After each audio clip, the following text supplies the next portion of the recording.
আবৃত্তি করছি কবি এস.এম. শাহনূরের লেখা ২৪ বিপ্লবের কবিতা 'পানিযুদ্ধ'।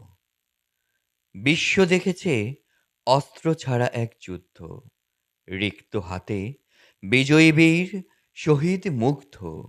ভাই, পানি লাগবে? কারো পানি? হাজারো পাষাণ হৃদয় গলা বাণী।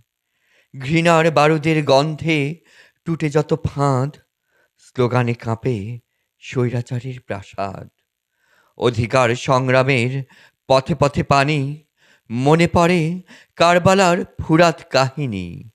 মারণাস্ত্র ছাড়াও যুদ্ধ হয় নহে সংশয়, জালেমের জুলুম মনে জাগায় ভয়। শেষ ফল জানা গণিতজ্ঞ মুগ্ধ বলে, রাজপথে বুকের রক্ত দিল ঢেলে। যমজ স্নিগ্ধ স্বপ্ন আঁকে আখি জলে, অতিথি পরায়ণ তিতাস পাড়ের ছেলে।